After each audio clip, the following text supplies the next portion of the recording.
हुँदैन, किनकि एप्पल ठन्डा भएको चिसो भएको कारणले गर्दाखेरि तपाईँको एप्पलले पनि निमोनिया हुन्छ भनेको मैले सुनेँ। त्यहाँबाट तपाईँको मैले यो निमोनियाबारे अलिकति अध्ययन गर्दाखेरि आज म सानो भिडियो बनाइरहेको छु। तपाईँको यो ज्वरो आएको समयमा पनि तपाईँको हामीले तातो पानीमा भिजाएर तपाईँको एप्पलको छिल्का फ्याँकेर हामी एप्पल लिँदाखेरि हामी तपाईँको एकदमै सुरक्षित रहेछौँ। अनि तपाईँको निमोनियाको कुरा गर्नुपर्दाखेरि तपाईँको निमोनिया चाहिँ तपाईँको ब्याक्टेरिया, भाइरस अनि फङ्गसद्वारा हुने एउटा सङ्क्रमण रहेछ, जसको कारणले जसले चाहिँ तपाईँको हाम्रो एउटा लङ्समा सुजन आउनु अनि तपाईँको तरल पदार्थ उत्पन्न हुँदो रहेछ अनि तपाईँको हामीलाई सास फेर्नुमा चाहिँ तपाईँको प्रब्लम गराउँदो रहेछ।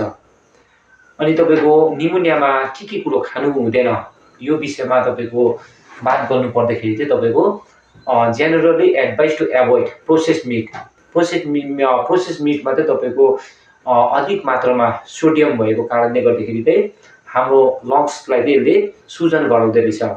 अनि तपाईँको अधिक मात्रामा तपाईँको सुगर भएको ड्रिङ्क्सहरू पनि हामीले सेवन गर्न हुँदैन रहेछ। यो अधिक मात्रामा सुगर भएको तपाईँको ड्रिङ्क्सहरूले तपाईँको हाम्रो लङ्समा सुजन गराउँदो रहेछ अनि तपाईँको यो तपाईँको ब्याक्टेरिया, भाइरसहरू तपाईँको हानिकारक ब्याक्टेरिया, भाइरसहरूलाई चाहिँ तपाईँको बढाउँती गराउँदो रहेछ। अनि तपाईँको यो निमोनियामा तपाईँको हामीले एल्कोहल त पटक्कै लिन हुँदैन, किनकि तपाईँको एल्कोहलमा इथेनल भएको कारणले गर्दाखेरि चाहिँ तपाईँको हाम्रो यो निमोनियाको रिकभरी गराउनुमा चाहिँ हामीलाई तपाईँको समय लाग्दो रहेछ। त्यो भएर तपाईँको हामीले निमोनियामा एल्कोहल पटक्कै लिनु भएन। अनि तपाईँको विशेष गरी निमोनियाको सङ्क्रमण कुन ऋतुमा अधिक मात्रामा हामी देख्ने गर्छौँ भन्ने कुरा गर्नुपर्दाखेरि यो निमोनिया चाहिँ तपाईँको यो शीत ऋतुको समयमा चाहिँ तपाईँको धेरै हुने गर्छ। शीत ऋतुमा चाहिँ तपाईँको हाम्रो पर्यावरणमा तपाईँको कोल्ड अनि तपाईँको मोइस्चर भएको कारणले गर्दाखेरि चाहिँ हाम्रो सासको नलीमा चाहिँ तपाईँको एक प्रकारको सुजन अनि तपाईँको सङ्क्रमण फैलिने चाहिँ तपाईँको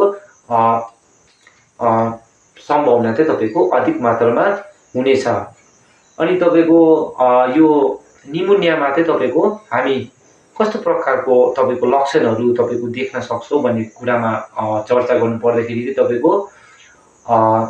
तपाईँको हामीलाई सास लिनमा तपाईँको समस्या आउनु, तपाईँको ज्वरो आउनु, खोकी लाग्नु, तपाईँको हाम्रो बडीको मसल्सहरूमा तपाईँको पेन हुनु, तपाईँको थकाइ लाग्नु, खानेकुरा खानु मन नलाग्नु, यी सबै चाहिँ तपाईँको निमोनियाको चाहिँ तपाईँहरू